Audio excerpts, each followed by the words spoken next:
Hi there, Paul Tchaikovsky here, developer advocate at VMware. Today, I want to talk you through using Harbor on Kubernetes to eliminate Docker Hub rate limit issues. So let's have a better look at my screen and we'll talk about what I mean.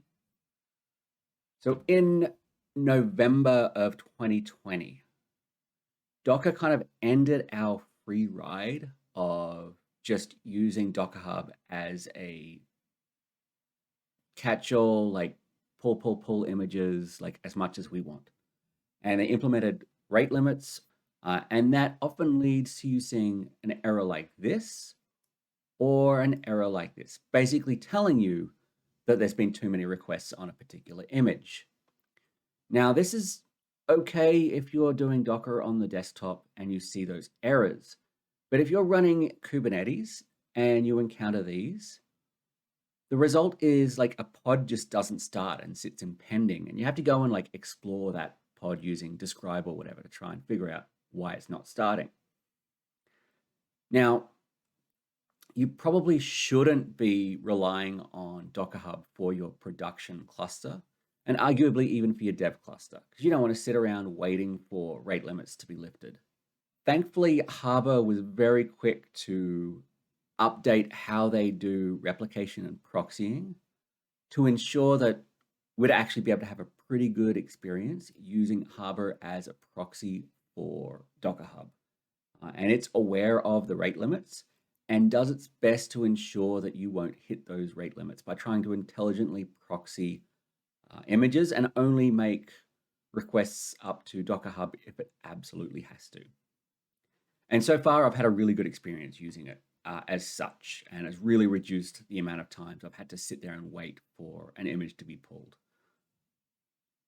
So I thought we would walk through doing it. We have a guide up on the Tanzu developer portal. So we're just going to kind of go through that, install Harbor, and set up proxying and see how easily it works. Before you get started, you'll need Harbor and a very specific version of Harbor. So we're going to install Harbor version 2.13. I don't have it installed. So let's have a look here. I do have a cluster running. If we do a get namespaces, we don't really have anything in here, right? So we don't have Harbor or any of the other pieces we might need. So we're going to go ahead and do that. So let's click on the getting started. Now it's got a lot of instructions here. I have done this in the past, and so I don't need to fully step through what it's asking for. For example, I've already used Contour before, so I don't need to add the repo, but I do need to install it. And so let's go ahead and do that. So we'll do an ls. So we have a couple of things in here.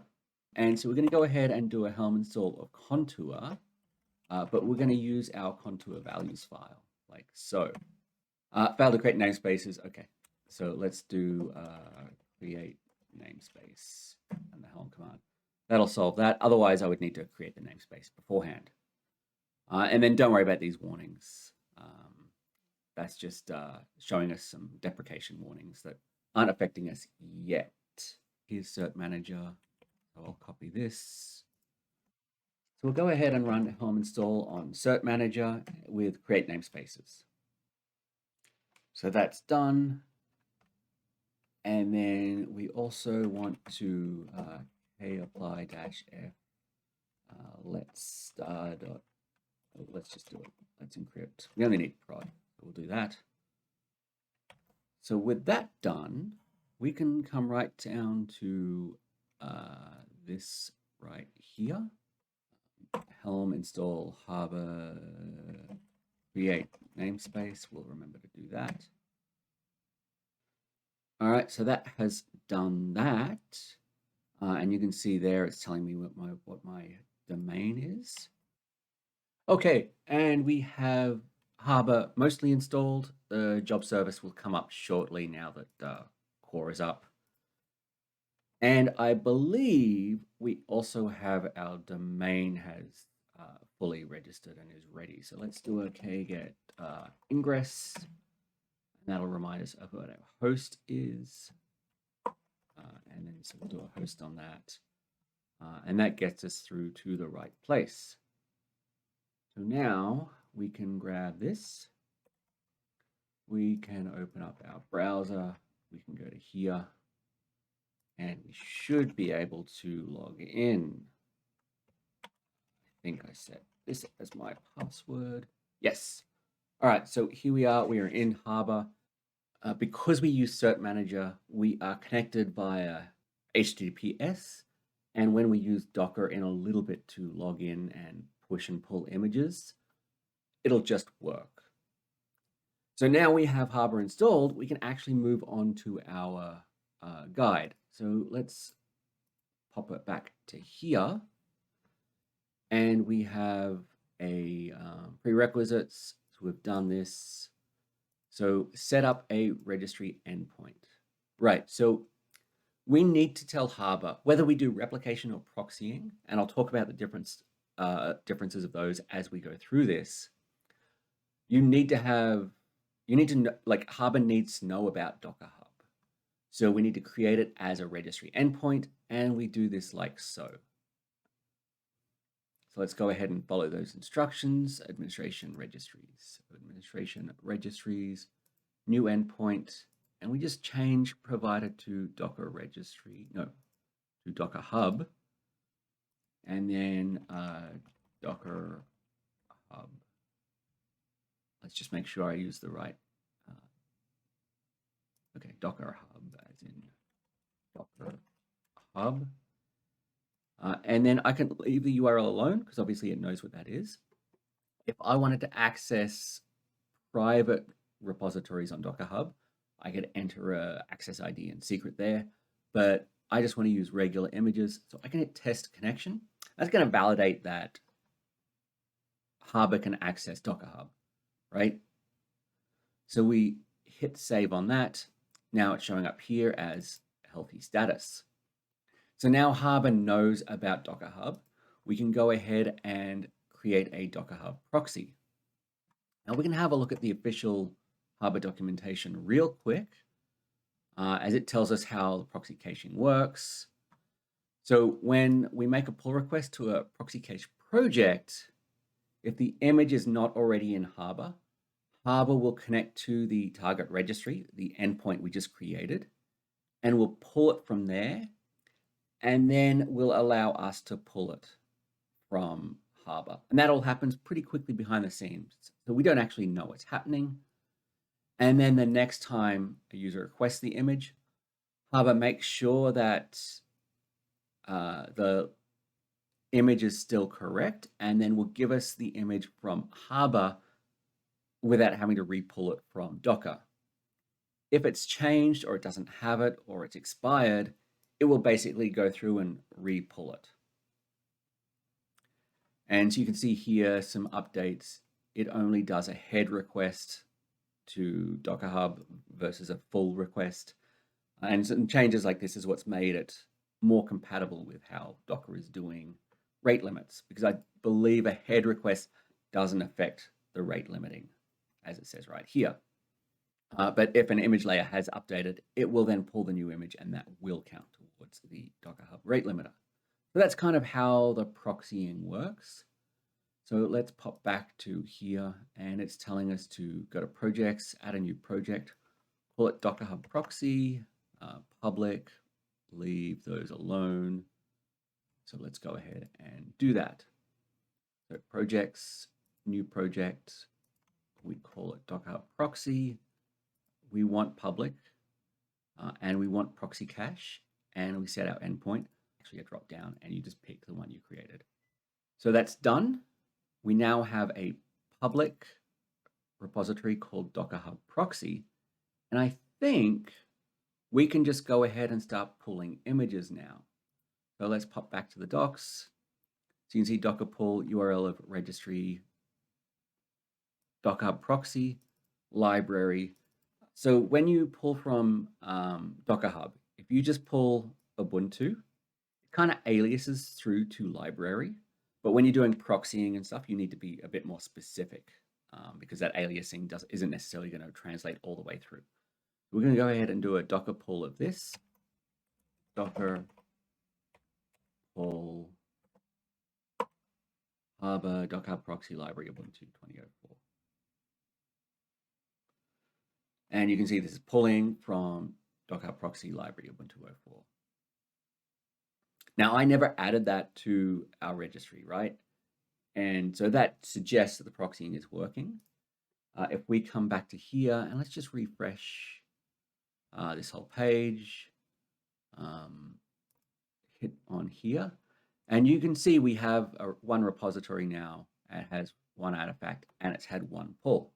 So that is the proxying working. And that was really simple. And so now anything I want that I used to get from Docker Hub, I can now get from here. So if I want Alpine latest, done, right? And it's really that simple. And this is great for like development, like running this in my local development cluster is great. But in production, I don't necessarily want to pull down just any old image. I want to actually restrict people to only pull down approved images. And so I could do that by manually loading those images into Harbor. But I would have to do that like manually every time it updated up in Docker Hub, right? So what if I wanted to make sure that I have a Python image that is trusted, that I've chosen from the Docker Hub for my production workloads to be allowed to run? So if I want that, I can use replication. And so if we pop back into our documentation here, that's our next step. Create Docker Hub replication. And again, we can see the official documentation for how it works. You create a replication rule and you tell it what you want that to look like. So you can do push-based, pull-based. So if you're doing harbor to harbor, you can do some really interesting replication. And this is how you have like a single source of truth, harbor, and you then have a harbor running in each of your Kubernetes clusters that is available to serve that cluster at like line rate speed because it's running on the cluster. And you do that with replication and or proxying. So ideally use replication, and you replicate images down that cluster may want to use from your original source of truth harbor. Now, if you're talking about an edge location with limited bandwidth or limited storage, you might do proxying, and that way it's only pulling down and keeping the images that are actually being used on the cluster, and that helps preserve your bandwidth and or storage. So that's basically how it works. You can see you create a replication rule. You can use wildcards. So if I wanted to replicate everything, every Go image under the Go Harbor namespace, I could do that. And then obviously you have tags. So this would be pulling just the dev tags of all images in Go Harbor. I can have wildcards in that tag as well. So that's what the documentation tells me. It tells me a little bit about the wildcarding here, gives me some examples. But let's pop back to our guide because it's already telling us what to do. So projects, new project, and we call that project Docker Hub Replica. So let's go ahead and do that. Here's my harbor. So projects, new project, Docker Hub Replica. I will make it public, and I don't want it to be a proxy cache. So we'll save that. And then we come to, I guess, Replica Rules. Let's just verify this. Oop, over here, leave other settings. So here it's actually not doing public, but I'm just going to do public because I don't want to fight authentication if I want to pull it. Create a replication rule. We want to, in this case, we only want this particular image. Replication is less aware of the Docker Hub rate limits. So if I was just to do Python like 3-star, I would hit the rate limit before I pulled all of the images. I'm going to be very specific. So here's what it's telling us to do. So we'll set a name to this. We'll just copy and paste from here. So I'm going to clear out the docs. New replication rule. So it has a name. pull-based and Docker Hub. So pull-based and Docker Hub. And then we want library Python. Add it, copy and paste. I'm just copying and pasting to be very sure that I'm getting it right. The tag we want is that. Resource type is image. And then we want it. So we need this destination namespace so that it'll go to the right project. So let's paste this in here. And now something I learned is, last time I did this, is if I actually use this Docker Hub -replica Python, I'll end up with it being Docker Hub replica Python. So I think I want to get rid of that. And then trigger mode, we'll just leave that as manual for now, and we'll hit save. So that has created the replication rule. So I can now click here and hit the replicate button. And yes, I do want to replicate. And so here you can see it is in progress, and I can click on this and I can see the tasks involved. You can see it's in progress, and I can actually look at the logs. And so you can see it's already copying the image down. All right, and you can see that it is now complete. So we have success up here on the task, on the execution of the task. So we should now be able to pop back to projects and look at our Docker Hub replica. And you can see it has a repositories count of 1. And you can see here we have our Python and has 1 artifact. We click through to that, and here's the artifact right here. So if we pop back to here, we should now be able to run Docker Hub pull, and then we want this to be now Docker Hub replica, and then Python, was it 3.8 slim? I've already forgotten. 3.82-slim.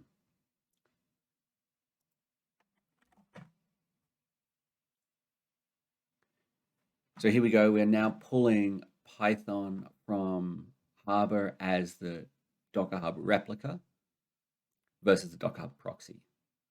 So you can see we get a similar end result. It's just that one is kind of a blanket thing and one is super targeted. Now I could say, take this and do a kubectl, just make sure we're in the default namespace, if I can spell. So we can do a create deployment image equals and give it a name, Python. Right, and so that's going to do this. Now it's going to actually fail to run because there's not actually an app sitting in that image, but we'll at least see that it's pulled. So kget pods. Yeah, so you can see it did pull. It's in crash loop back off because it didn't have anything to run. But if we do a describe pod, we'll see pulling image, successfully pulled image. So that's just showing that not only did we set up Harbor in our cluster and did we set up the replica and the proxy, but we can use those repositories in Kubernetes itself and access the images that we've set up either as proxying or as replicas. So I believe that is it. So we've tested it. So that's how to replicate Docker images from Docker Hub using both proxying and replication. I actually use this at home now. I have a Harbor registry running at home that has the proxying running, and it's really reduced the bandwidth coming into my house, which, I mean, we've got pretty good bandwidth and pretty good internet speeds these days. But it does mean that if, you know, people are watching Netflix or I have other stuff going on, I'm not competing for that same bandwidth if I'm doing a lot of dev work that involves a bunch of Docker images. So it certainly helps me out at home, let alone in a corporate situation where you may need faster access to images, or you may need to have really restricted, these are the images we allow you to run in production. So I hope this has been helpful, and I will hopefully see you all soon with some more tips and guides and what have you. So bye for now.